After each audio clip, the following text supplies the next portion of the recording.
Welcome to Asian Book Club, where we highlight Asian and Asian American authors. We are your hosts, Jamae and Sabangan. And I'm Stephen Park, and we're here with our second time around with our special episode, Did You Eat Yet? Yes. And so in this episode, we recap on some of the books that we've gone through, and we're going to do 5 each time. And so we have now read 5 more books within our book club. Mm-hmm. Those books in order are Pachinko, A Tiny Upward Shove, Disorientation, The Boy with the Bookstore, and Pasko Na, My Love. Mm-hmm. Now let's kind of just go over what those books were a bit. So our first read was Pachinko by Min Jin Lee. Yes. And Pachinko is more for those who want history, but with a dash of fiction. Yeah, and it was really good. I think it lives up to all the hype that you're seeing around right now. It's a little dark for anyone that wants that kind of read, mm-hmm. but it's a really beautiful storytelling on multi-generational families. Yes. Our next book was a little bit darker, and that one was A Tiny Upward Shove by Melissa Chadburn. Yes, and this one is a modern history with a very big helping of true to life with another dash of fiction. Yeah, and this one had a lot of trigger warnings. Yes. So for people that are triggered by domestic violence or drug use or things like that, I would say be very careful with this book. Yes. But the storytelling was gorgeous, and there were a lot of different scenarios that brought true to life instances that was very relevant to our current society. Yes, absolutely. Our third book was Disorientation by Elain Chou. Yep, and in this book, we saw a lot of the dealings with modern racism in different societies, so a very collegiate, higher educational version of what racism looks in our country nowadays. Right, what it looks like in the Ivory Tower. Yeah, but in a very fun and playful way. Yes, absolutely. And you are going to be topsy-turvy. Think of the teacups going round and round and round. And I recommend this one, and I think I said this during our read, I recommend this one to people that are Asian and white couples that are maybe problematic, or if you know someone that are in those relationships, because a lot of those details are told within this story. Yes. Our fourth book is The Boy with the Bookstore by Sarah Echavarre Smith, and this one is light. Yeah, very light. Yes, it's nice and fluffy. It's a love story.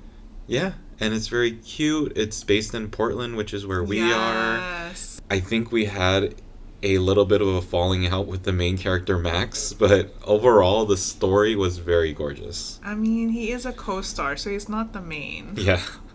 Our last book within these 5 is Pasko Na, My Love, and this one was written by 6 different authors: Elle Cruz, Maan Gabriel, Maida Malby, Mia Hopkins, Sarah Smith, and Tif Marcelo. This one was a really fun, what I thought would be a Christmas read. It is a Christmas read. It is. It's based around Christmas time, but it's 6 different stories that are built into an anthology, and they tell the tales of people that are looking for acceptance within family. I thought each story was really gorgeously written. There was definitely a feeling of family and lightheartedness within these reads as well. Definitely. And they're all 6 love stories. Yeah, it's a holiday romance anthology. Yes. So with that said, what we do in Did You Eat Yet is we talk about what our meal would look like, with our book pairings being the main driver for what that meal would be. Yes, so essentially what we're saying is, what meal does this book remind us of, and in what part of the meal will we eat it in? Right. And for this episode, our theme is going to be kind of what our theme looked like with the reads. Yes. Is that it was primarily Filipino, so we're going to go with Filipino foods for our theme for our Did You Eat Yet? Definitely. So, let's start with breakfast. So what did you get for breakfast? For breakfast, I was going to start with The Boy with the Bookstore. Nice and light. And the food that I'm pairing The Boy with the Bookstore is long silog. That's so funny. Okay, what was your reasoning for it? So, for those of us who don't know what long silog is, it's longanisa, a sweet sausage, and silog, which is sunny side up egg with garlic rice underneath, and sometimes nice achara or like little vegetables. So, the reason why I chose long silog is because of the sweetness of the longanisa and the fun. I think it's fun to eat sunny side up egg and garlic rice. So, to me, the funness and the sweetness of the story pairs well with long silog. So the reason I say that's funny is because my breakfast item was also long silog. Wow. But my book pairing was Disorientation. So the reason why I chose longsilog for disorientation is if you look at that plate, there's a lot of stuff and it's a little bit disorienting. So it's still very delicious, it's very sweet, but you also have to crack that egg into the rice, so you're mixing things together. So the whole plate by the end of it is just like this yellowish, gooey-ish kind of like disaster afterwards. But it's so delicious on the way down. So that was disorientation, and both of us chose longsilog. Nice. For our lunch setting, what did you choose? I chose bungos. You chose that before too. You chose that for our first episode. I chose bangsilog, did I not? Oh, but it's also bungos. Yes, but this one is just bungos. Wow. Okay, so you're not gonna eat rice? There's gonna be rice, but bungos is the main dish. So, bungos I'm pairing with a tiny upward shove. And the reason why is bungos is known to have a lot of tinik. And tinik is bones. And for those who don't know what bungos is, it's a fish. Wow. Yes. So, bungos is known to have a lot of tinik. And the tinik can get caught in your throat. And it can cause a lot of trauma to your eating experience. But a tiny upward shove, although it has a lot of tinik and it can cause a lot of discomfort, it is a very delicious read. Do you want to let the people know what the homeopathic cure is for having bones stuck in your throat? You eat it with rice. Or at least that's what you were taught. Yes, that's what I'm taught. But you don't get rice because you didn't choose the silog. No, there is rice. There's always a side of rice. No egg. Yeah, just no egg, no garlic. Fine. For my lunch pick, what I chose was chicken adobo, and the book pairing was also A Tiny Upward Shove by Melissa Chadburn.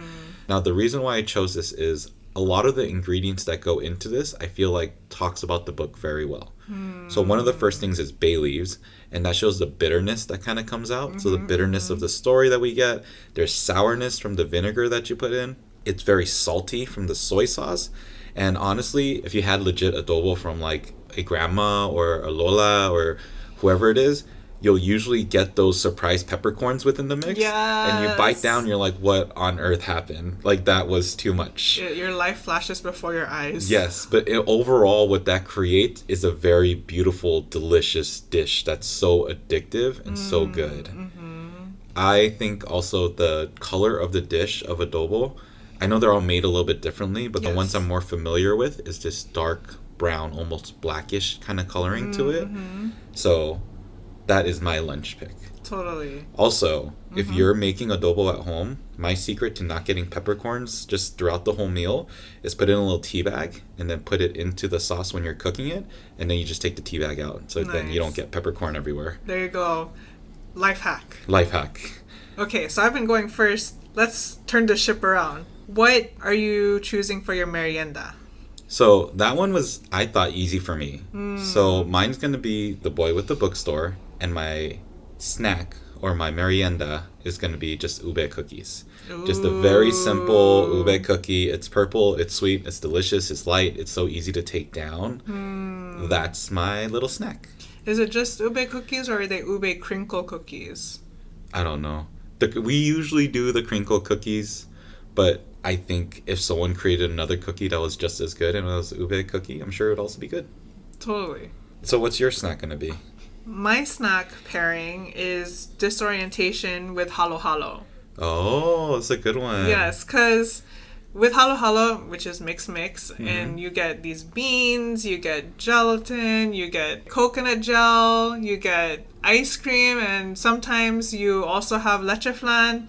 It's all this mixture of foods, and they all taste really good together, and it's how it felt with Disorientation. It's all these little ingredients that when you mix them together, you're all mixed up, but it's still a great read. Yeah, that's a good one. What did you have for dinner? So for dinner, I chose Pachinko. And the food item that I chose was kare kare. So the reason I chose that was what we see a lot in Pachinko is the desperate times, and we talk about the food that comes out of desperation, which is the kimchi making that went on. And with food items like kare kare, we see the usage of food items that used to never be used. Right. So like oxtails. Right. Also in Korean cooking, oxtails used to be heavily used until they got too expensive. So for me, that pieced together a lot of what Pachinko told, is this desperation food item. I mean, honestly, till this day, I don't think I can make kare kare without cheap peanut butter. Like, if I use expensive peanut butter, it doesn't taste right. So you have to use, like, Skippies. Yeah. I use Chunky, and it makes it so much more perfect. So the cheapness in the dish and what it was meant to be, for me, emphasized what that Pachinko story told. Absolutely. I chose Pachinko also for my dinner. And very similarly, I thought of a dish pairing that talked about hard times or referred to hard times, which is sopas. Sopas it's a mixture of very simple ingredients. It's milk, it's hot dogs, it's peas, and it's elbow macaroni. You had me at hot dogs. I'm had at hot dogs. And even though it's a simple dish with simple ingredients, during hard times and cold nights, it's the perfect meal to comfort your soul. Yeah, that sounds legit, but I don't think I've ever had sopas. I'll have to make it for you one day. It sounds interesting. It's good. Trust me. So that leads us into our dessert. Now, I'm super excited about what my dessert is, but that only leaves us one book each, which is the same book. Yes. Which is Pasko Na, My Love. Yes. So what did you pair with your Pasko Na, My Love? The pairing that I put was sapin sapin. Yes. And sapin sapin is this sticky rice cake with 3 different layers. There's a purple layer, a yellow layer, and a white layer. And people say that they're different flavors, but I don't know if that's true. Anyway, either way, it tastes good. And the reason why I chose it for Pasko Na My Love is because when you eat sapin sapin, it gets really sticky in your mouth, just like peanut butter. And it gets stuck in your teeth, it gets stuck in your gums, it gets stuck everywhere. And that's how I felt with Pasko Na My Love. The story is stuck to me for a long time. Nice. So my pairing with Pasko Na, My Love is, and I'm going to describe why I chose this item first. So this food item, I think, has a lot of meaning to me because the first time I tried it was actually when we went on vacation in Guam. And it was something I'd never heard of before. It was so delicious. It was sweet.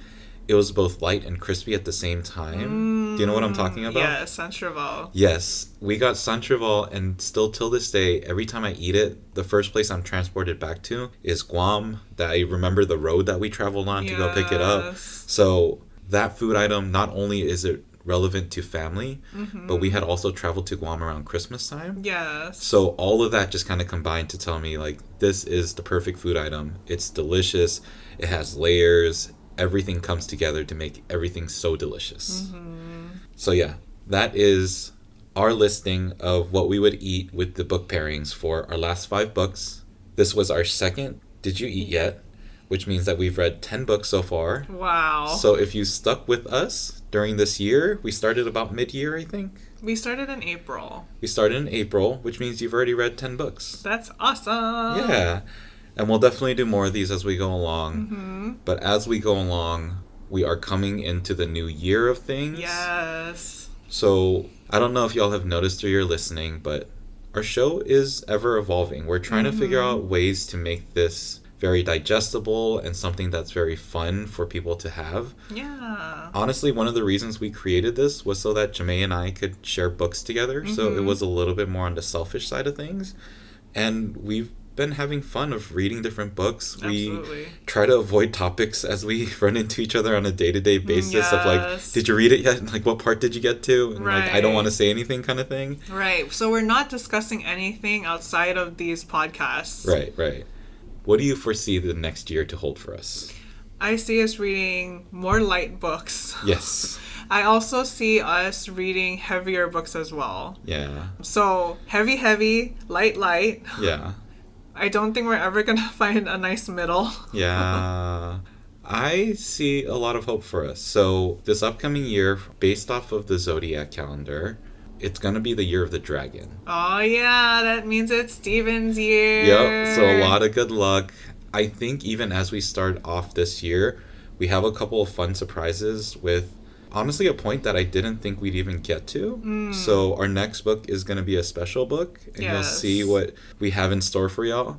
I love looking at different merch items and stuff. So if we get enough interest, maybe we'll do some merch. I know me and Jamae already have merch in the works for our personal needs. We have our own merch, and we're going to be wearing it everywhere. Yeah. I am also going to be trying to go outside of the basis of, I think, what I grew up with, which is a lot of hesitancy to be proud of the things that I accomplish. So I'm going to be very mindful to try to spread what our podcast is and really have people join us, because I don't think I've ever read this many books in a year.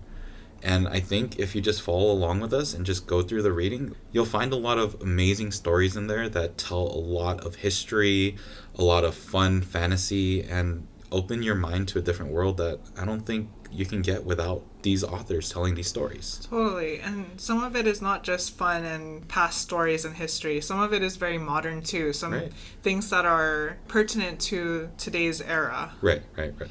So stick around with us. For anyone that wants to get in contact with us, and if you want to make a recommendation for a book, feel free to contact us. But how can people do that? You can reach us at asianbookclubpod@gmail.com, or you can join the conversation on Instagram at asianbookclubpod. Yep, and we also have our website, which is asianbookclubpod.com, that has our bookstore, which has books that we've read in the past, books that we're currently reading, and books that we plan to read in the future. And also, if you look at our website, we also have different resources for those who want to take action to support Palestine. Yep. You can also make sure to rate, review, and subscribe. Also make sure to like us on whatever podcast that you're listening to. Otherwise, with the new year coming up, definitely make sure to be happy, be healthy, and read a book. Ingat! Bye. Bye.